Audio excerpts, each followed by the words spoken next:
Morning, everyone. Good morning, everyone. I'm going to switch over here. I'm going to give you an honest review of the Bushwhacker. We purchased this in May of this year. This is a 2024 10 HD Bushwhacker. I believe the smallest they make, but the cheapest price also. Now, we've looked at teardrops for at least 2 years, 3 years, maybe 4. I always thought they were very expensive. You know, I don't see myself paying $40,000 or $20,000 for that matter. I've seen some that are just ridiculously priced for what I need.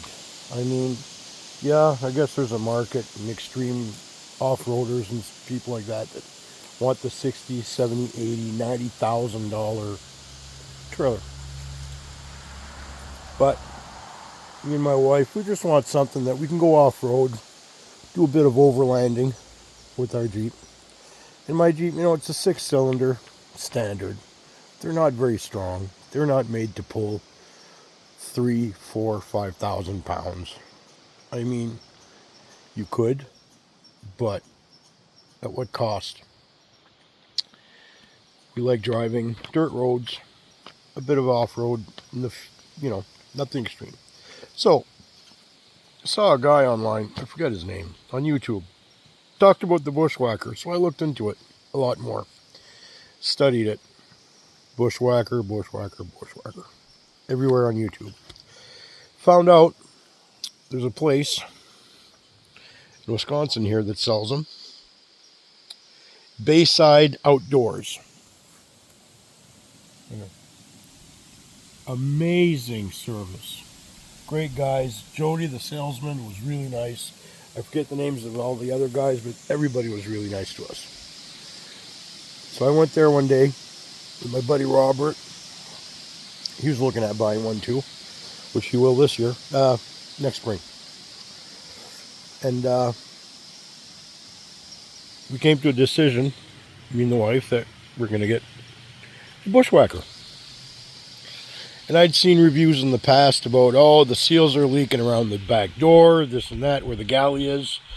But since the new company took it over, whoever that was, in 2023, I believe, or 22, don't quote me on that, that the issues have been fixed. And there's a great guarantee on them. So, we bit the bullet.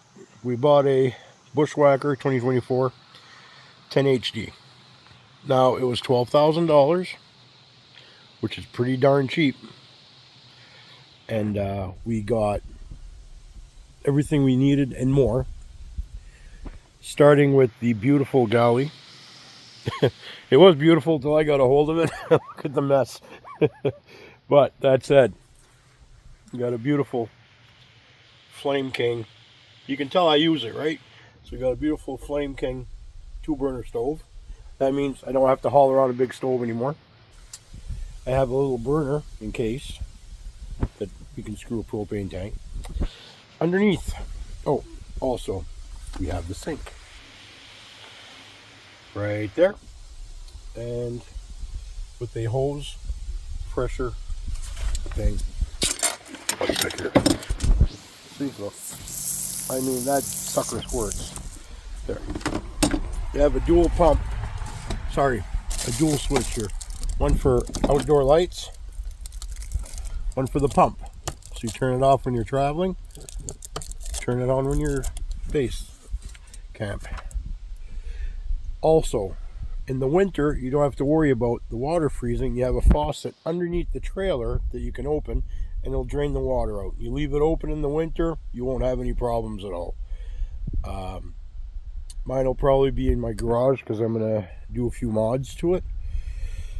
But yeah, I love this thing. We have a beautiful black backsplash right here installed with it.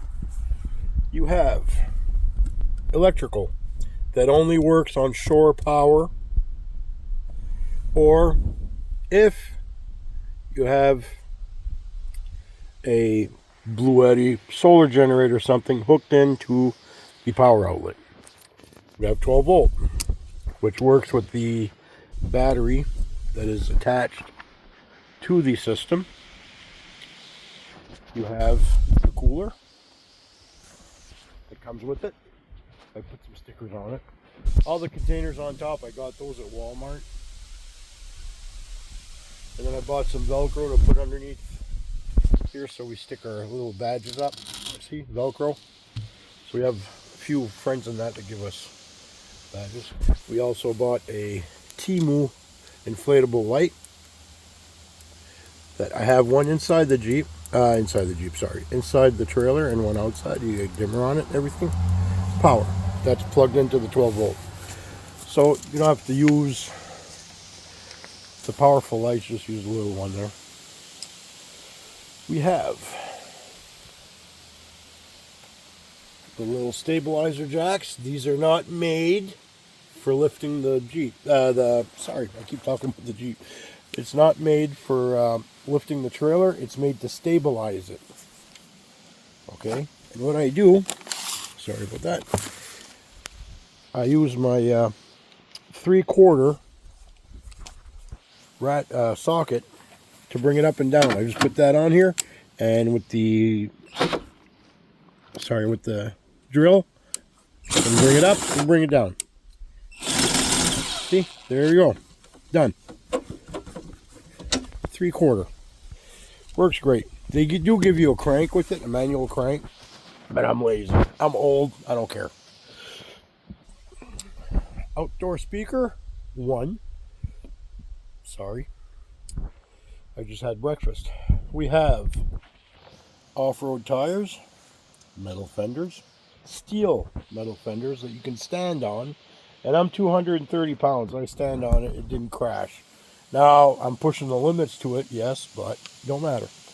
You have a propane plug-in. A lot of people use that for their fire pits, because a lot of places now fires, you're banned. You can't use wood because it's so dry everywhere.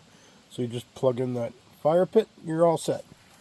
We have a spare tire. It looks like a summer tire. It's the same size as the other tires, but you know what? It's just to get you out of trouble if you get a flat, so you can get it repaired.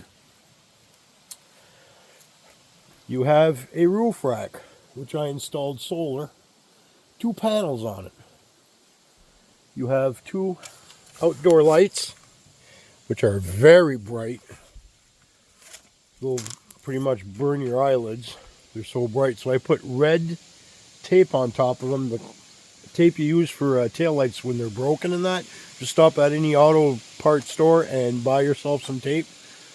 Stick it on there, 3-4 layers, and you'll have a nice softer light so it won't burn your eyeballs. You get a full propane tank with it, which is awesome. You get a battery box. I got 2 for some reason, and then I forgot to put the cover strap on, and I got home, the cover was off. Anyway, don't matter. It's only $12 to put a new box. Get them at any farmer's store. They give you a rack to put the box on. Actually, you get a free battery with it. It was a regular lead acid 75 amp.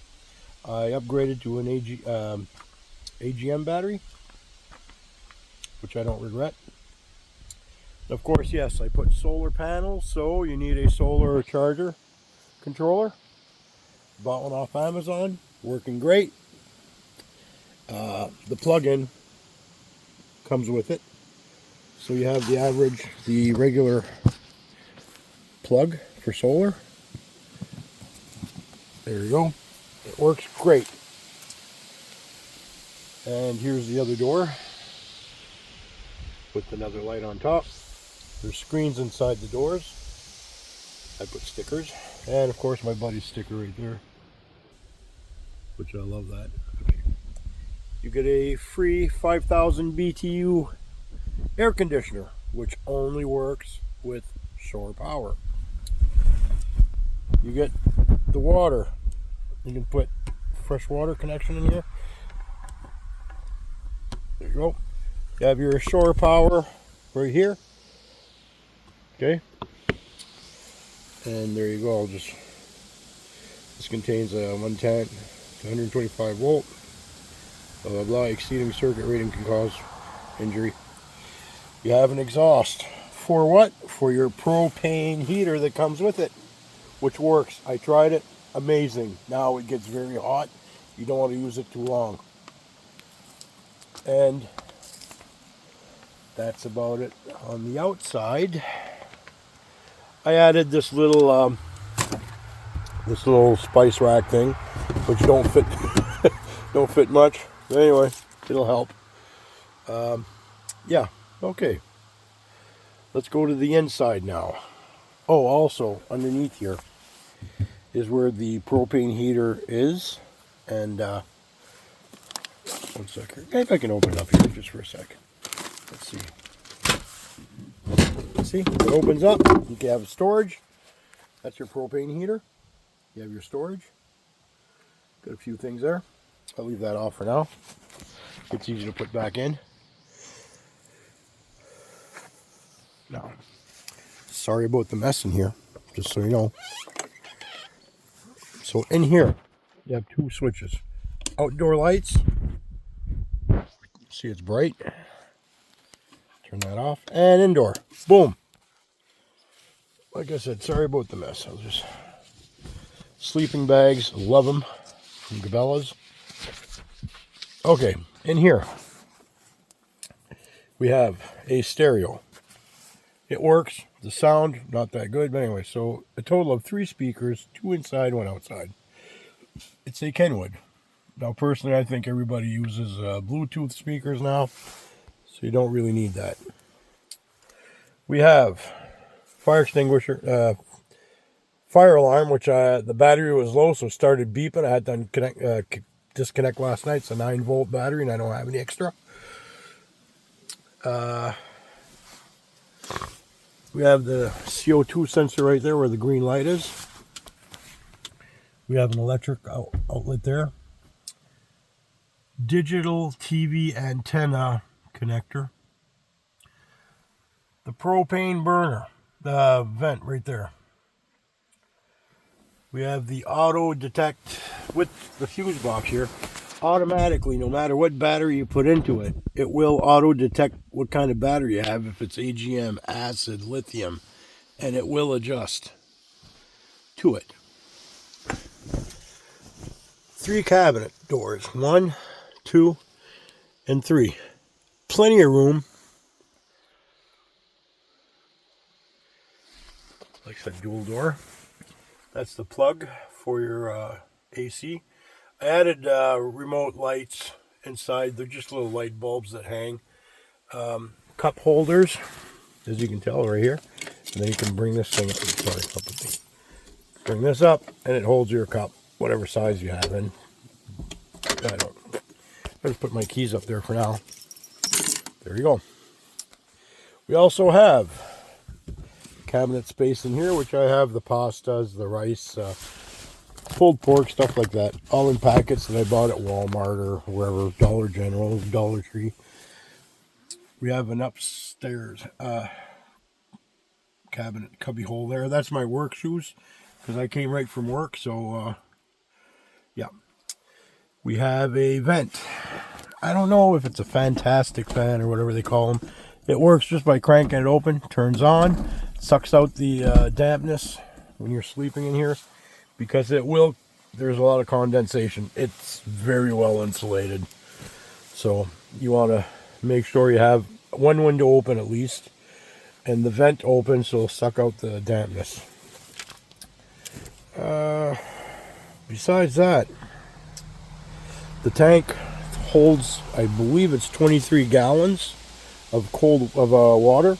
I could be wrong. It could be 20. We have a nice mattress that came with it. I added a little air mattress underneath. But we have a mattress, and I put a little air mattress underneath. It opens up each side, so you can store canned goods, whatever. I took all the canned goods out because soon it'll start freezing, and we don't want cans to explode underneath. That'd be a mess, and my wife would kill me. So as a review, that's pretty much the best I can give. I'm not very good at this. Here's the faucet. If you want to drain the water, you just turn the faucet open. If I can, there you go, and the water will drain. So what I do, I usually fill it up when I leave home. On my way back, when I leave, I'll just open it up, let it drain on the driving while I'm driving. So, okay. And of course the door opens and closes easily, very easily. So here's the www.bushwhackerrv.com. You want to give a call to Bayside Outdoors if you're local here in Wisconsin, maybe even Michigan, who knows. But I'll tell you what, the service, those guys, amazing. They help you out. They explain everything to you. I can't say enough about these guys. They are amazing. And I have yet to have any water come in through the back latch here. That was the number one problem before, I guess. But now, no more. Also, all trailers. These things here are prone to start cracking and stuff after a couple of years. You can buy that online in Amazon, on Amazon I mean, for like, I think like 20 bucks for 100 feet. So you can take it out, replace it, pop some more in there, and you're all set to go. These things come off. There's a guy on YouTube that shows you how to do it. Just look on YouTube and you'll see him, and it's a great guy. I forget, God, I can't remember his name. So anyway, that's about it for now, people. And even these things, these things are easy to change. If they let go, you can get those at a car parts store. No problem. They just unclip each side, pop them out, put new ones, clip them back on. I actually did that for my Jeep. I put some on the hood of my Jeep because Jeeps don't come with them. So I bought some and I put them on the Jeep. I installed them and they work great. Okay, take care, people, and Sam Squanch approved. Till later.